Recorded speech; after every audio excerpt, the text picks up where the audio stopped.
I think that, I know we're jumping ahead, but we tend to do that on Foley's Pod, that Steve's growth in ECW, phenomenal, even though he wasn't there very long, was just phenomenal. And probably, I could be wrong, and he may have addressed this, but we all struggle with confidence issues somewhere along the way. You know, if somebody's confident all the time, they're probably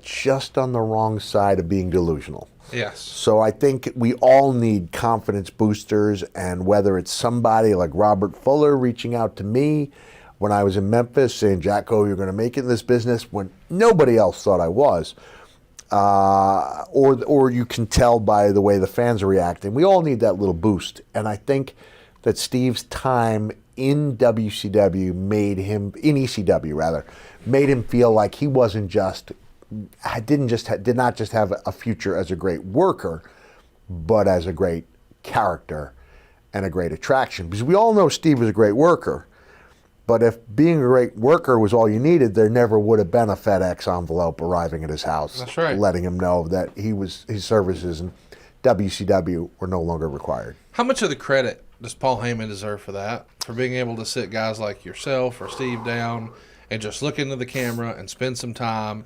It's not a 30-second promo. It's an extended promo. It's just them coming through the screen. Is that a method to the madness? Yeah, I think Paul deserves a ton of credit for creating an environment where people could grow. So for those who've heard my master gardener example before over the years, I apologize, but to me it's the perfect one. And it's there was a Peter Sellers movie called Being There, which was outstanding, that we had to watch for a class in interpersonal communications in college, because this guy is literally a gardener. But when he speaks about gardening, the people who listen take it like he's speaking in some abstract form about, he's using gardening as a metaphor. But he was using gardening literally as gardening. So in this case, I am using it as a metaphor, where Paul Heyman was the master gardener. Some plants, aka wrestlers, would need more attention. And then others would just need a little bit of fertilizer and sunshine. And that's how they bloomed. And so for a guy like Steve, and I'll say a guy like myself, we just needed that little bit of attention. We didn't need to be hovered over. We needed the freedom to create, and with it, the freedom to fail. Nobody succeeds without failing on a grand basis. I don't know if the women of, I think it's more with Triple H. There's not that pressure cooker feeling.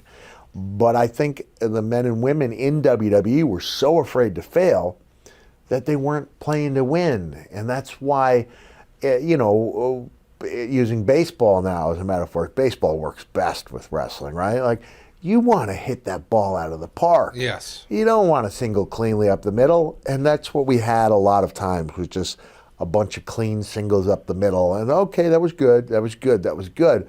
But we were reducing drastically the number of moments where people just went, oh my God, look at that ball sail. Yes. And I think the only one who had that ability and was given that leeway was Bray Wyatt. Because Moxley was like a different man from the moment he stepped foot in the AEW ring.